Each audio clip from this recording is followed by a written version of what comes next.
Siku ya tarehe 20 ya mwezi wa 3 mwaka 2026 ilikuwa ni siku mbaya zaidi katika kiwanda cha muziki wa Injili hapa Tanzania kutokana na taarifa ya kifo cha msanii wa Injili ambaye anaitwa Aileen Robert aliyefariki dunia siku hiyo ya tarehe 20 ya mwezi wa 3 mwaka 2026 na kusababisha majonzi makubwa kwa wasanii wenzake, mashabiki pamoja na wadau wa muziki wa Injili hapa Tanzania na hata nje ya mipaka ya Tanzania.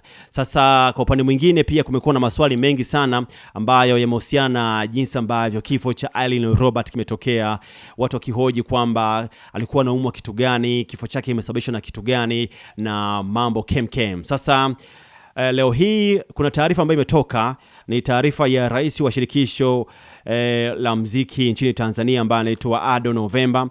Ametoa taarifa fupi kuhusiana na kifo cha mwanamuziki huyo wa Injili ambaye anaitwa Aileen Robert. Sasa kujua kwa ndani zaidi, endelea kubaki na mimi kuanzia mwanzo mpaka mwisho. Naitwa Nick Performer Black Boy, Q&A kwenye 1 na 2. Kuwa na mimi mpaka mwanzo, kuanzia mwanzo mpaka mwisho. Kama hujasubscribe, nenda kwenye neno subscribe hapo chini cha subscribe, utakuwa umetisha kinoma noma na utakuwa mtu wa kwanza pia kupata notification mbalimbali za Nick Performer. Rais wa shirikisho la muziki nchini Tanzania ambaye anaitwa Ado Novemba ametoa taarifa fupi kuhusiana na kifo cha msanii wa gospel, mwanamuziki wa Injili Aileen Robert, kuwa alikutwa katika chumba cha hoteli akiwa mtupu huku akiwa amejisaidia. Inasema kwamba Aileen Robert ambaye ni marehemu alikutwa akiwa katika chumba cha hoteli akiwa mtupu huku akiwa amejisaidia. Hiyo ni taarifa ambayo imetolewa na Ado Novemba ambaye ni rais wa shirikisho la muziki hapa Tanzania. Sasa kwa upande mwingine, Ado Novemba ameomba vyombo vya usalama hapa Tanzania kufanya uchunguzi wa kifo cha mwanamuziki huyo, licha ya kwamba hakuna kesi yoyote ambayo imefunguliwa mpaka hivi sasa, na kiukweli sana inafikirisha.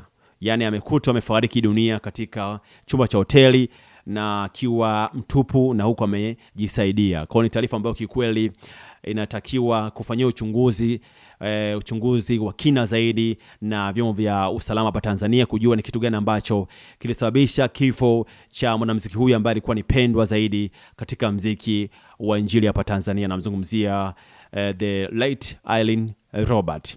Sasa Aileen Robert alitamba na ngoma nyingi sana au nyimbo nyingi sana ambazo zilifanya vizuri, ikiwemo Soja, yes, lakini pia kuna Sister Lia ambayo alifanya na Christina Shusho, lakini pia kuna wimbo ambao unaitwa Neno Moja. Ni moja kati ya nyimbo ambazo zilifanya vizuri kutoka kwa marehemu Aileen Robert. Rest in peace Aileen Robert. Kwa taarifa zaidi ambazo zitatokea kuhusiana na uchunguzi, endelea kubaki na mimi kuanzia mwanzo mpaka mwisho. Cha msingi tu nenda kwenye neno subscribe hapo chini cha subscribe, utakometisha, lakini pia endelea kulike, comment na kushare pia kwa watu wengine zaidi. Naitwa Nick Performer.